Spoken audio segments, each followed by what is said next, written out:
I'm Sarai and this is Seamwork Radio, where we tell stories about the surprising ways that sewing impacts our lives.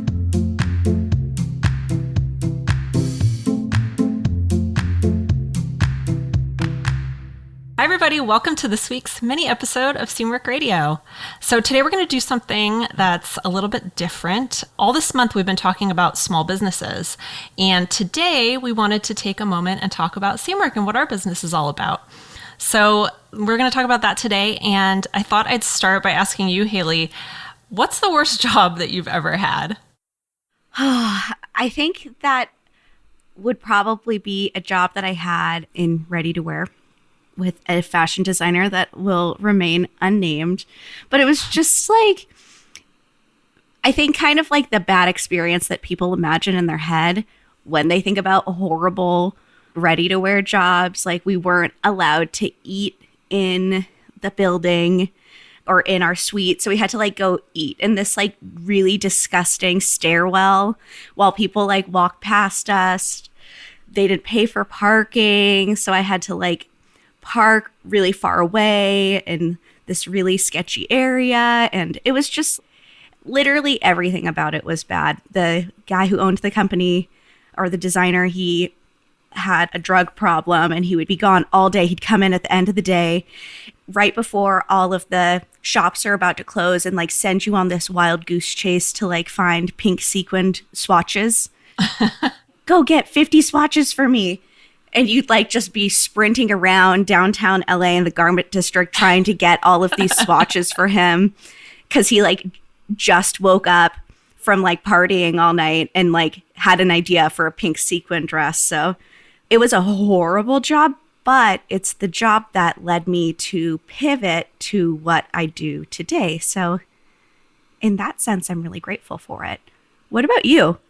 Yeah, I feel like you learn something from every job, good or bad, sometimes more from the bad ones. I think I've been pretty lucky because I haven't had any really, really terrible jobs, but I'd say the job that I disliked the most was probably working retail.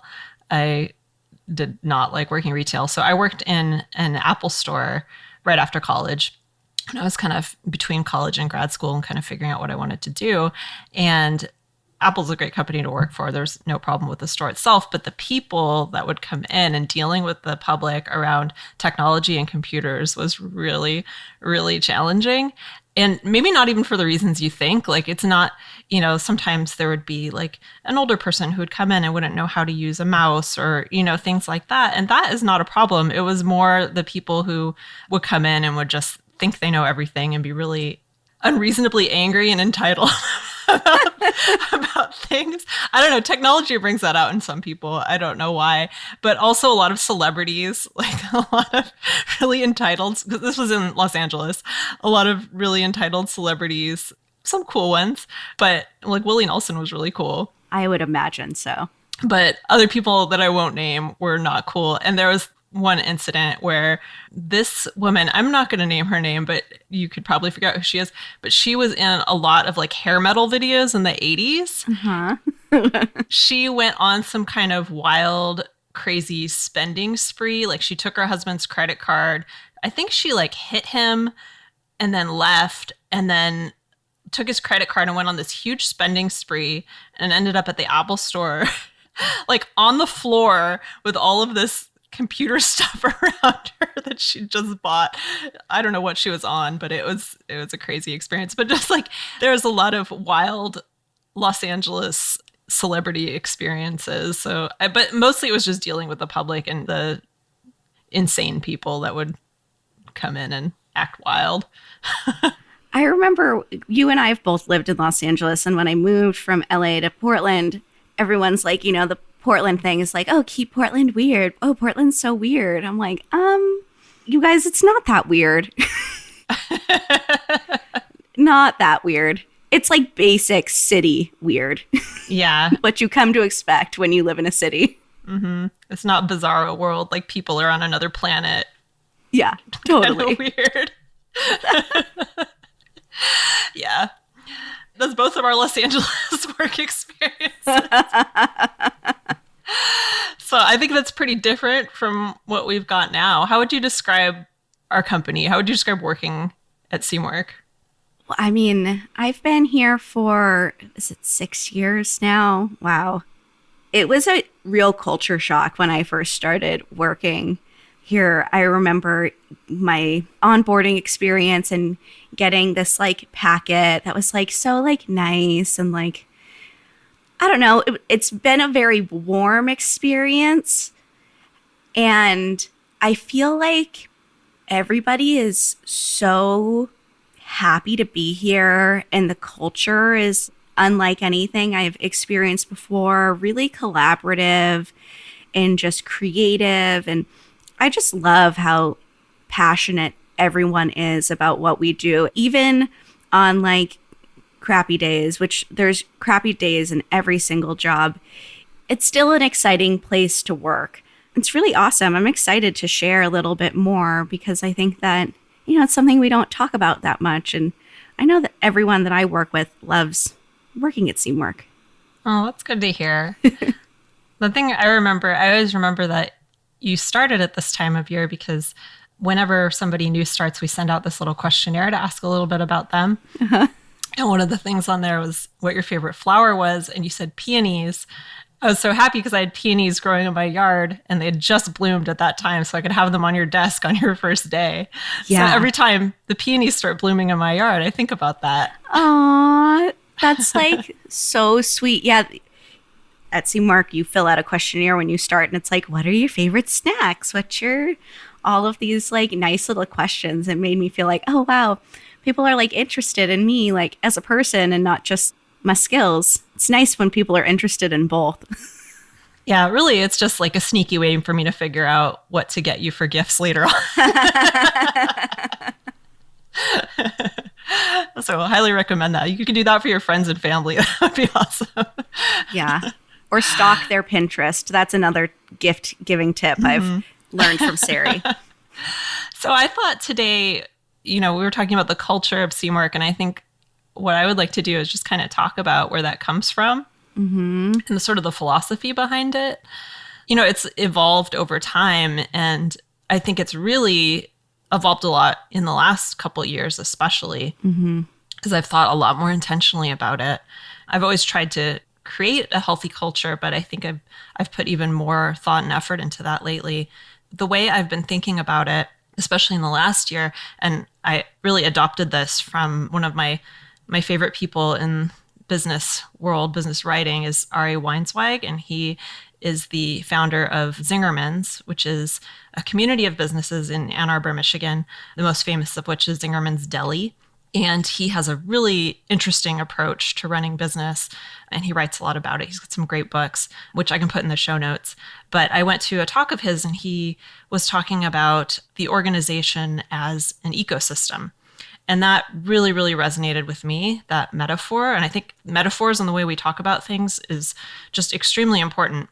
And I think the metaphor of the garden and the ecosystem for a company, as opposed to thinking about a company as a machine with inputs and outputs and something that can be optimized and eventually get into some state of perfection where everything is running smoothly and perfectly.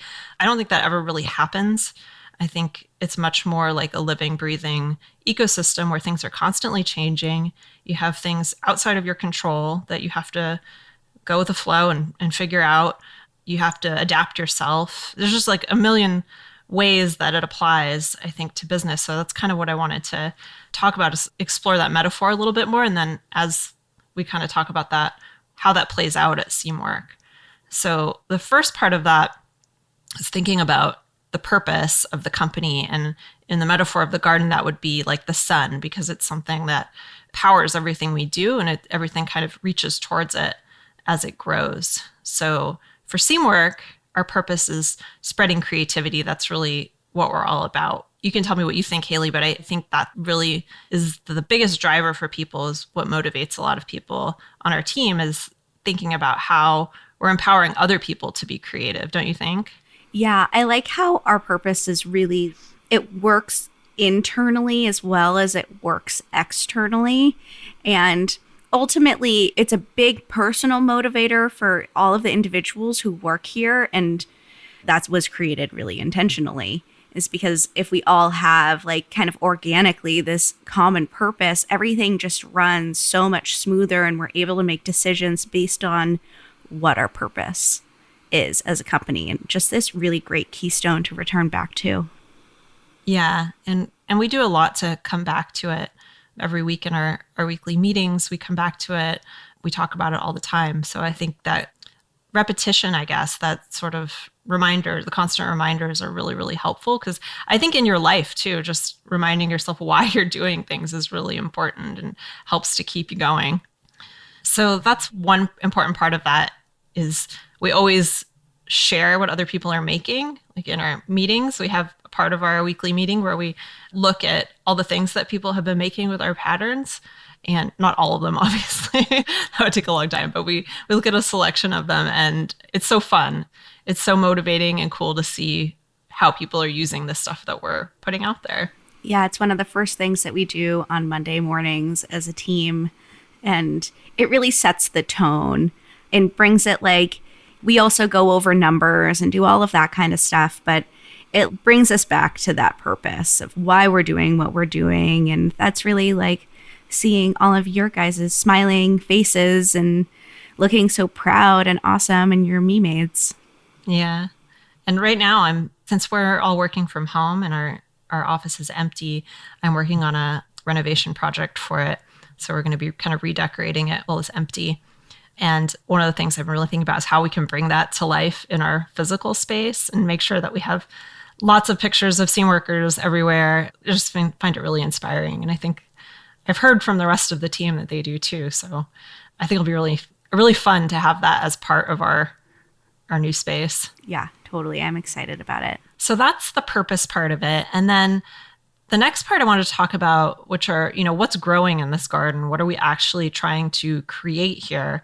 And there are things we're trying to create, products and patterns, our classes, all of that stuff. But I think the things we're really trying to grow are the impacts that we're having on everyone around us. That's really what's important. And so this is something I've come to in the last couple of years. And one of the things that inspired me is a book called Conscious Capitalism by John Mackey, and he's the founder of Whole Foods. I don't totally agree with everything that he believes, but I think this idea of conscious capitalism, which is that you have to consider all of the stakeholders in your business, all of the people who your business affects, and not just the shareholders. Mm-hmm. In a large business, it would be shareholders, has really had a profound impact on me. And so we came up with these 4 commitments, these areas that we're committed to, and that's our team, our members, our communities, and our planet.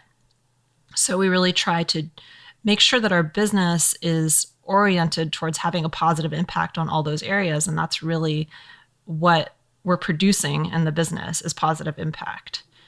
So I really like that idea, because a lot of businesses, I think of positive impact on their community or whatever as donating money. And that's great. I think we do some of that, and I think it's wonderful. But it's also about how can you address problems through the business? How can you address things like wealth inequality and other problems that are, really big problems in our society through this small unit, in our case, small unit of the business? I've found that really, really inspiring. And I love the idea of thinking about all of these things at once. How are we impacting our team members? How are we impacting the people who use Seamwork? How are we impacting people in our local community or our global community? And, what are we doing to make sure that our business is ecologically sustainable? Mm-hmm. We're not creating more waste. So I think I've found that really inspiring. Yeah. All of those components are really taken into consideration in a lot of our decisions. And in addition to that, this year, we have something at Seamwork internally called Culture Club. Yes, like the band featuring Boy George. I told Sarai at some point, I'll lead Culture Club if I can call it Culture Club. She laughed and said yes. Anyway, it used to just be kind of like a committee that planned some fun little like crafting afternoons a couple times a year for the team. And this last year, we revamped it, and we have a chairperson for each one of these commitments, and they've taken on a project to impact that commitment. So I'm this year our team commitment chair, and I've been working on like a learning program with our team and getting that up and running. And it's been like a really cool, fun project for everyone to participate in. And I think this is like a theme with Seamwork, is that all of these commitments, this purpose, all of this stuff is like high level things in the decision making part of the company, but also it's something that everyone, no matter what position you hold in the company, gets to participate in. And I think that that's really, really cool. Yeah. I'm glad you mentioned Culture Club, because I think another important thing is not just talking about these things, but actually putting some systems into place. So Culture Club is part of that. Haley mentioned the learning program. So what we did this year is we set some really concrete goals for each of these areas and assigned somebody to be in charge of those goals. Mm-hmm. And we even created our first impact report, which I can talk about a little bit later maybe, that lays out, what did we do in the last year and what are we going to aim for in the next year, so that we have some accountability. And you can find that impact report. And it's our first one, so it's a little bit small, but hopefully it'll grow. But you can find that on our website, and I'll put that in the show notes too. So we talked about our purpose and our commitments, and we've talked a lot about culture generally. And in this metaphor of the garden, I think of culture as the soil. It's what everything grows in. It's what everything comes out of. So you described our culture as, I think you said, warm and collaborative, mm-hmm. which I would agree with. Is there anything else that you think is different about our culture compared to other places that you've worked? I think this kind of is an extension of the collaborative nature of our culture, but I think that our culture is really generous. I think that all of our teammates are really generous with their time and their ideas and knowledge, and within the company and also outside of the company. I think that's a value that we really take super seriously. Mm-hmm. What about you? Yeah, I think generosity is a big part of what we do. I think compassion mm-hmm. is also a big part of it. That's actually leads me to my next topic I wanted to talk about, which is our core values. And I think that's really those are like the roots of what we're growing. Everything comes from the culture, which is the soil, but the roots that bring everything to the surface are really the values. Our values at Seamwork, we have 3 core values that we talk about, and they're framed as little phrases so that, they're easy to remember and kind of pepper into what we're doing.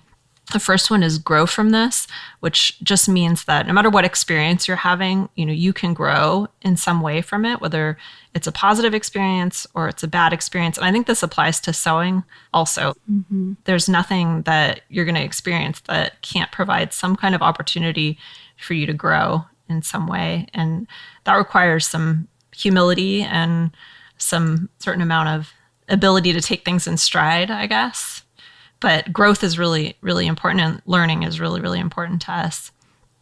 And then the next one is know us and them. I really believe that it's important to remember our fundamental humanity in all the things that we do. And that comes back to that compassion piece of it. So I think this idea of being able to see beyond differences, to acknowledge differences, know that they're there and that they're good, but also see that there's a common humanity amongst all of us is really important. Mm-hmm. And I think that's what compassion is really, really all about. And then the last core value is practice creativity. What that means to me is that acknowledgement that creativity isn't just something that you have or you don't have. It's not a character trait. It's something that you practice. It's something that you do. It's important for us to put into place systems and processes and practices that allow us to be creative. And whether that means, making sure that you're taking enough time off so that you can maintain your energy. That might mean, putting in some kind of a project management system that helps you not constantly be thinking about, everything that you have to do all at the same time.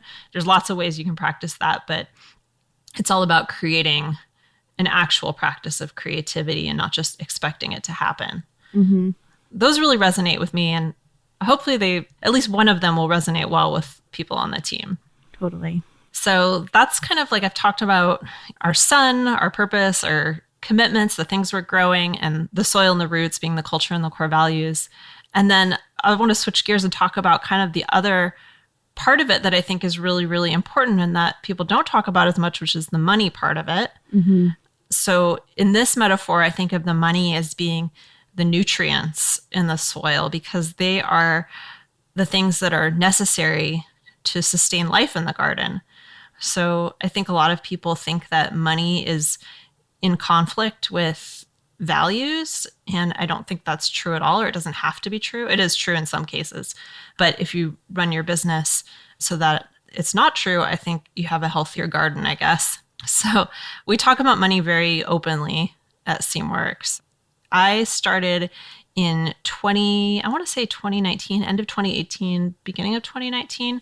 We started practicing open book management. We'd kind of dabbled in it a little bit before, but I read this book called The Great Game of Business, which really opened my mind to the way businesses can be run as a very open and transparent entity, but also it's not just about being open and transparent. It's about being equitable, being fair, and giving people the information that they need to do their jobs well. Mm-hmm. And it's really, really, I think, made a huge difference in our company, at least from my perspective.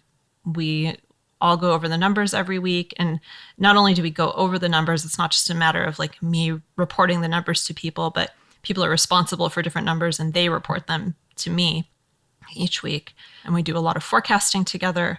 Everybody knows kind of where the money's coming from. They know where it's going. They know where we're sitting at any given moment.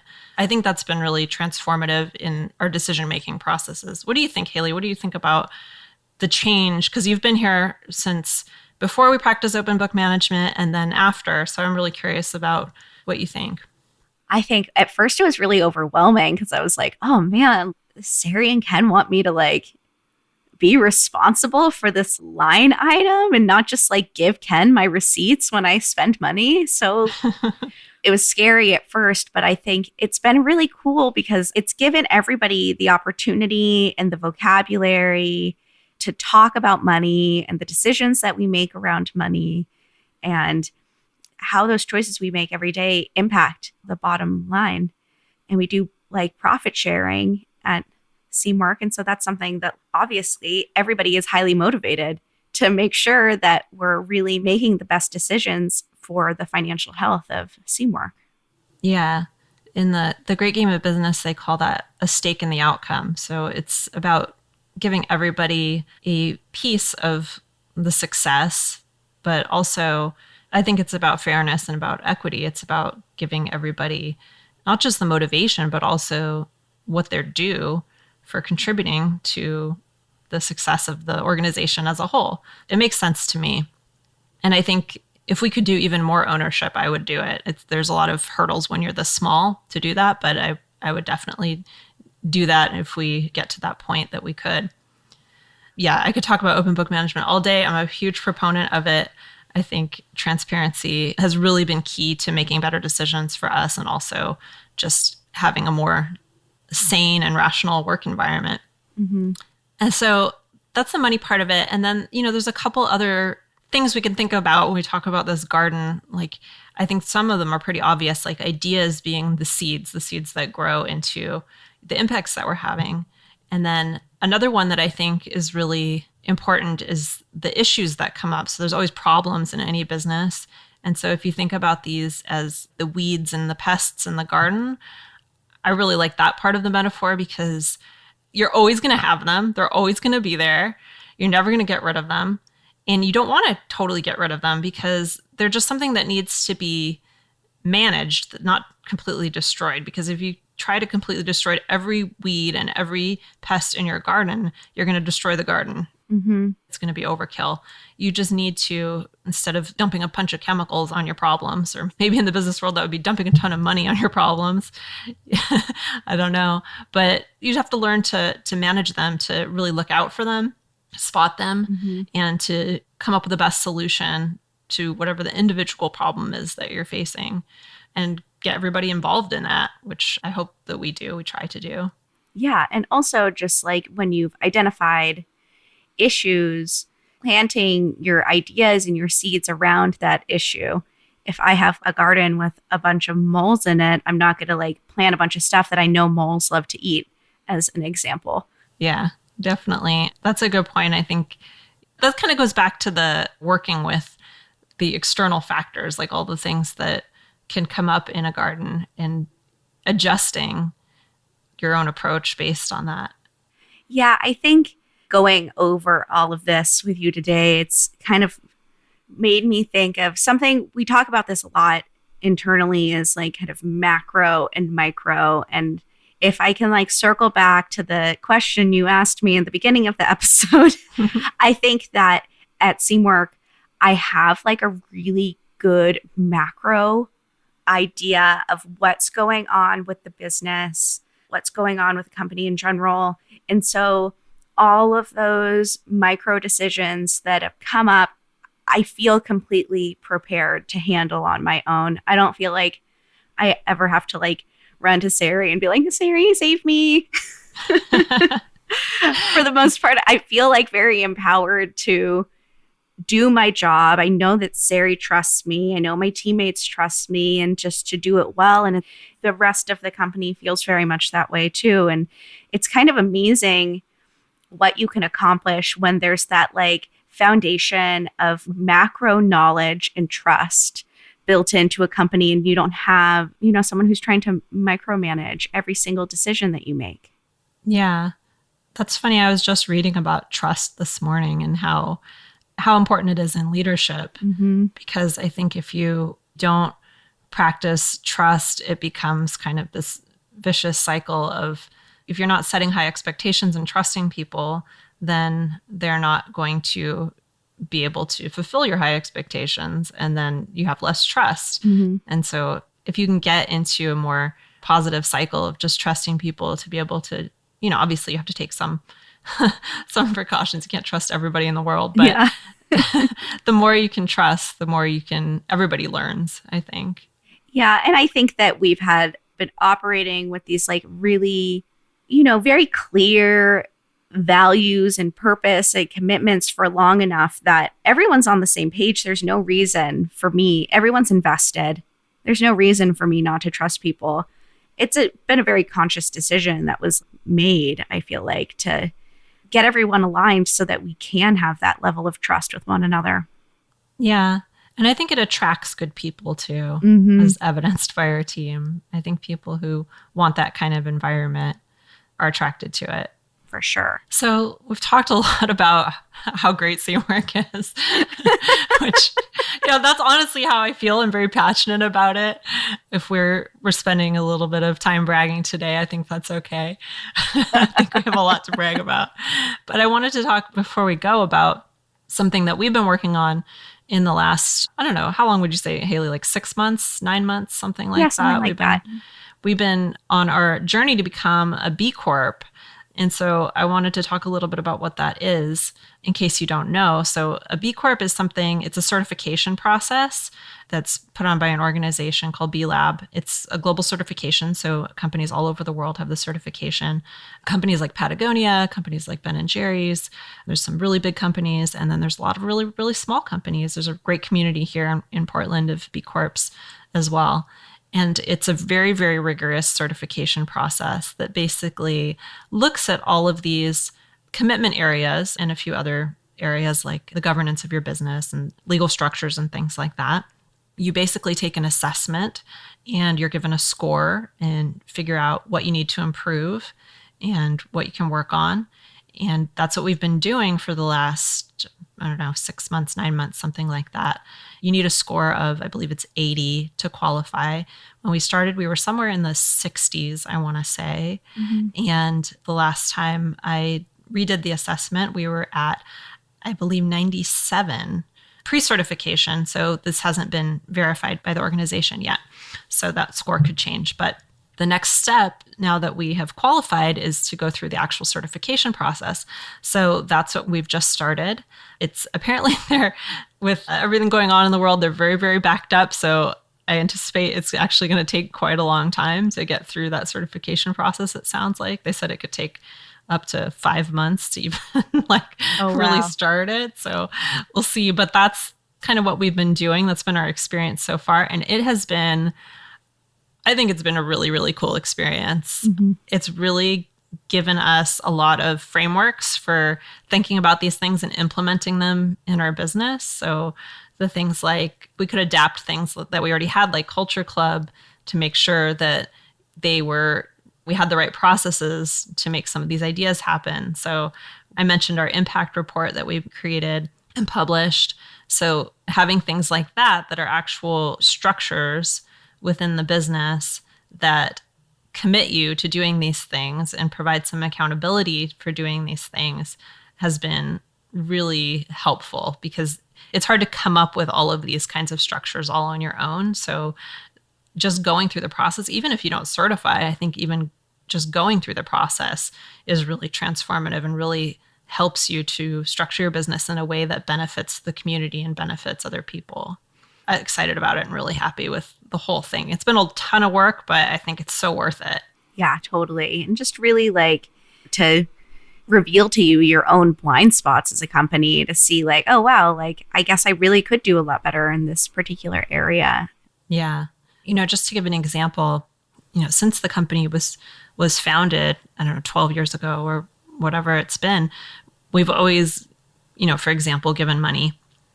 And we've done that in kind of, I would say totally haphazard ways, but sometimes haphazard ways. So sometimes we've given, for a long time, we gave a percentage of profits, but we didn't have a great system around it. And then we did some other things, and we've done one-off events and, fundraising events and things like that.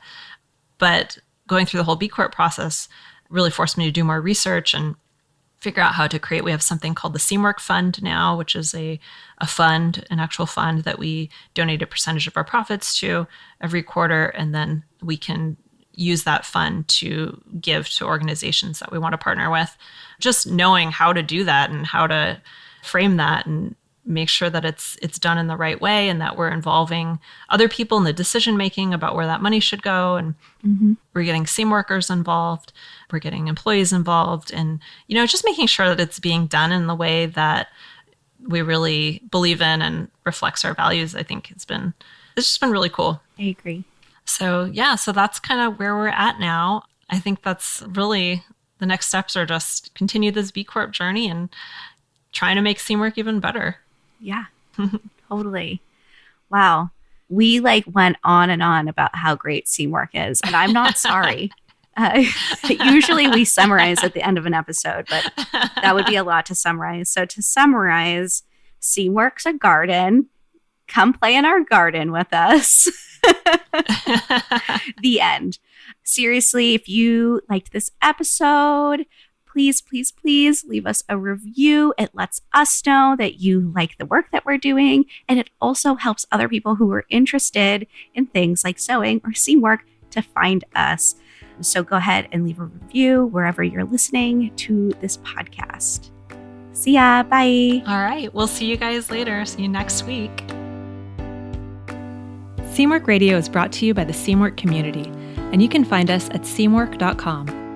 If you have a story to share, send us an email at podcast@seamwork.com. We'd especially love to hear stories from those whose experiences often get left out of the conversation, whether because of race, gender identity, sexual orientation, disability, age, or any other reason. Again, that's podcast@seamwork.com. You can find us on Instagram at Seamwork and Seamwork Video on YouTube. We'd love to invite you to join us at seamwork.com. We have an amazing community there, as well as new sewing patterns and classes each month for members. Podcast listeners can get 50% off our unlimited membership, which gets you unlimited downloads from our library of over 150 wardrobe-building sewing patterns. Just visit seamwork.com/go/podcast50. You can also find that link in the show notes. And if you like this podcast, please consider giving us a 5-star review on Apple Podcasts or the podcast app of your choice. It really helps other people to find the show so they can hear these stories too. Thanks for joining us, and we'll be back with you soon. I'm Sarai Mitnick, and this is Seamwork Radio.